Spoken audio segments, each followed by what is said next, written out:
Just some quick thoughts on the interaction between Eli Ayala and David Paulman, or Paulman. I apologize if I'm butchering your guys' names. You guys are interacting about presuppositionalism and you're going back and forth. Interesting.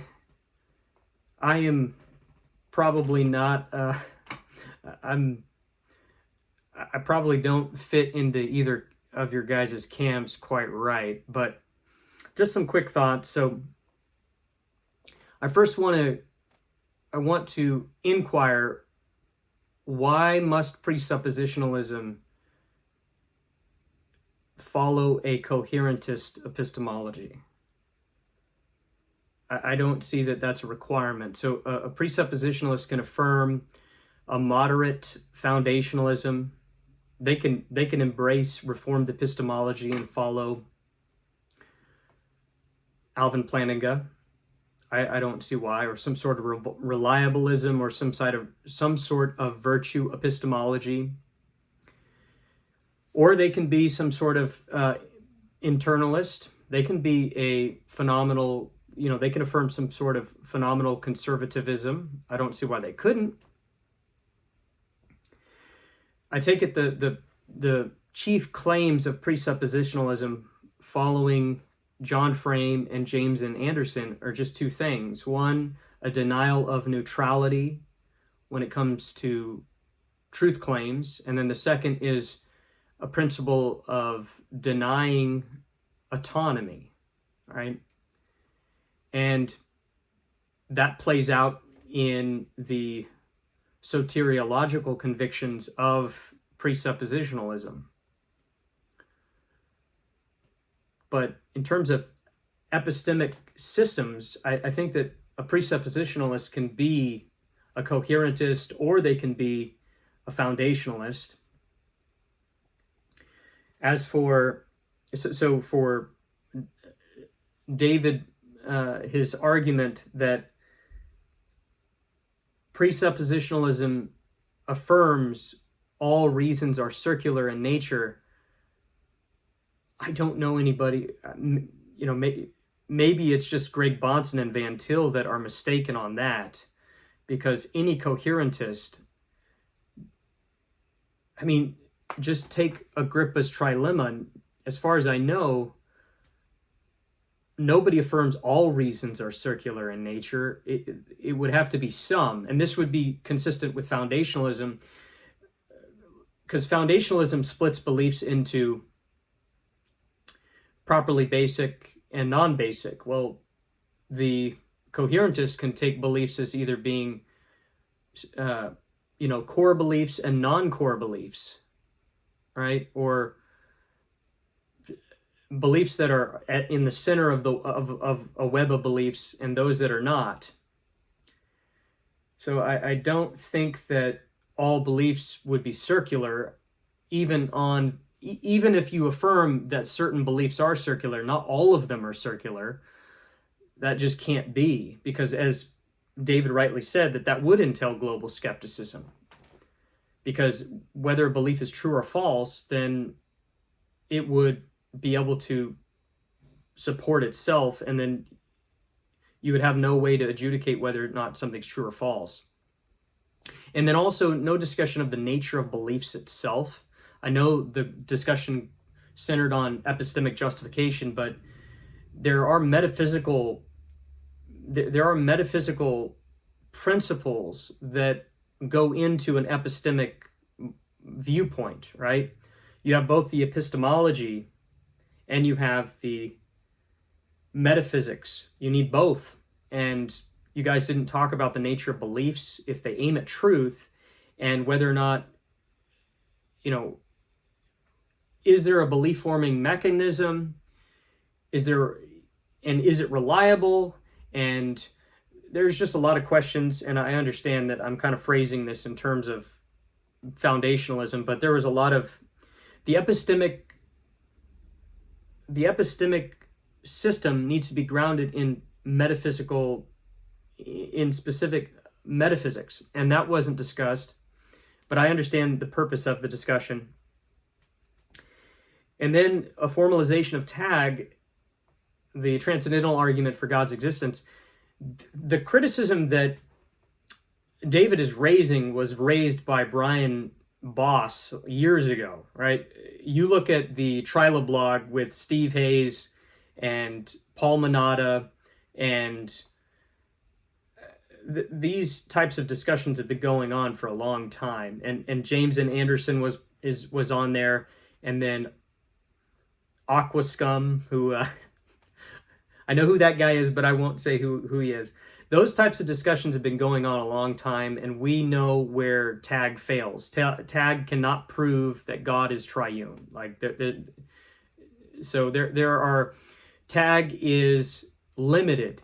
It's ambitious, but it is truly limited in what it can demonstrate. And so we want to be modest in our understanding of how much tag can give you, right?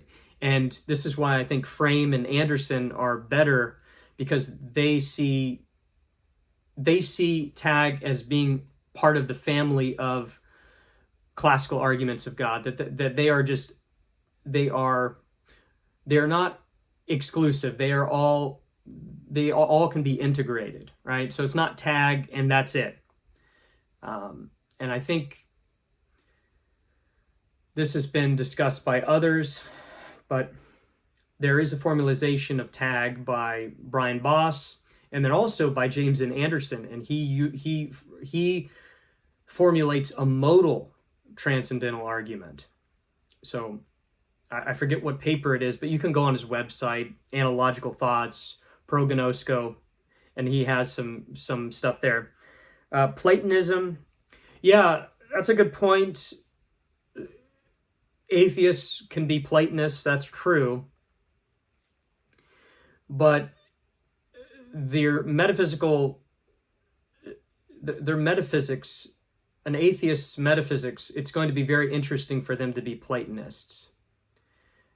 I mean, there is Platonists, you look at Eric Willenberg, but it's going to be very difficult to understand or make sense of Platonism with atheism, right?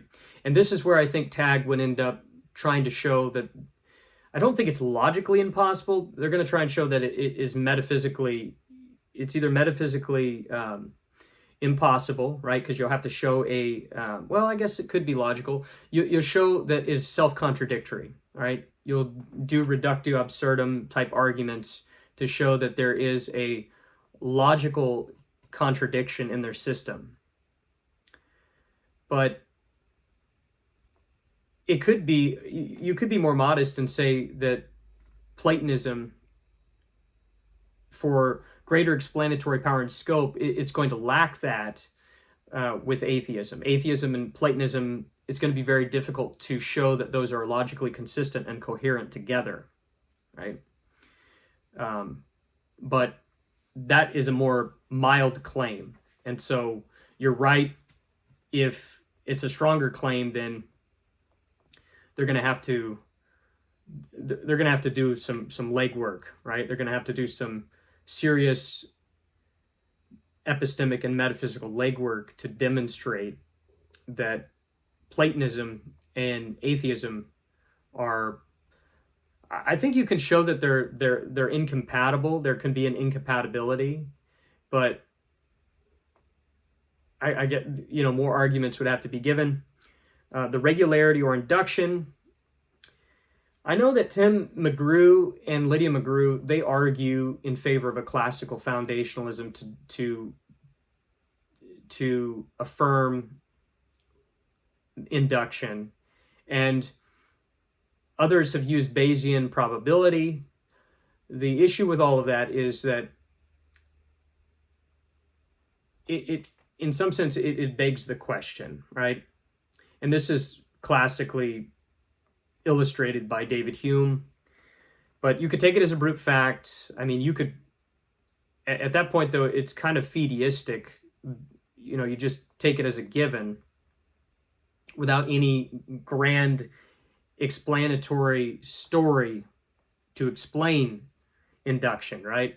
And the example would be, if evidence in a court, you could have pieces of evidence, but you need to have an explanation of the evidence in order to be able to show someone is innocent or guilty. To just make an assertion that it's a brute fact, it's going to be very difficult to make sense of it. Yeah, and this is why I think explanatory power and scope is extremely important.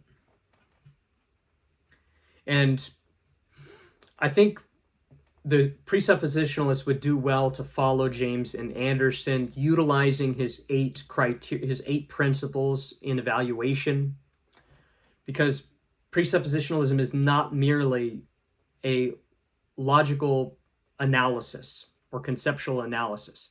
It has to be more than just that. You have to look at more than just coherence.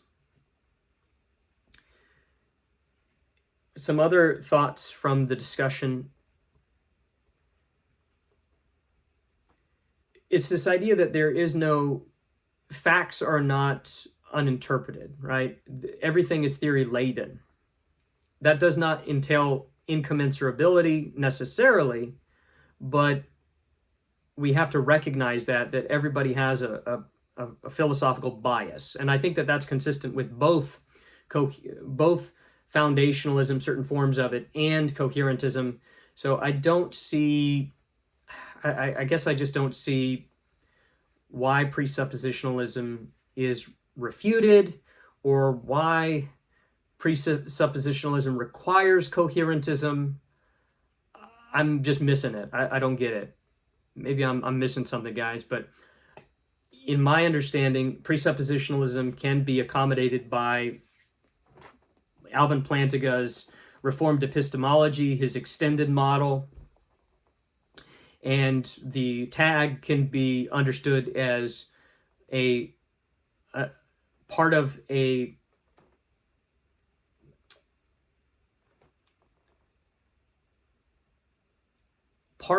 the family of arguments, or maybe it's a reformulation of classical arguments. I don't see any issue with that, and that's more consistent with Frame and Anderson. Yeah, I'm just trying to... What's the uniqueness of the presuppositionalism is some of the principles that Anderson and Frame articulate in their works is, again, this no neutrality principle and this no autonomy principle. But the transcendental argument, it is unique, but it's not, again, it's not going to be able to demonstrate all that what Bahnsen and Van Til think it's going to be able to demonstrate. And that's okay. There's other arguments that we would use, right? And for example, I mentioned the Trinity. Kirk McGregor has an interesting new paper defending the Trinity a priori. And I know that David is very skeptical of a priori arguments, I think, because he's more of an evidentialist and come from an empirical background. But I think that it's not a either or all or nothing type thing. It's a both and, right? So yeah, so presuppositionalism, perhaps what I've articulated is not, maybe it's more of a cumulative case type understanding. But yeah, as someone that's kind of in one foot in presuppositionalism, one foot out, I just don't see this. I don't see that Eli and David are really showing presuppositionalism is false in its various forms. Maybe the form that Eli affirms, right? If you're following Bahnsen and Van Til, then yeah, there are some pretty big problems. But if you're following Frame and Anderson, I don't see some of these I don't see the pitfalls or the problems that David raises. I don't think that they get off the ground. All right, blessings on you, brothers.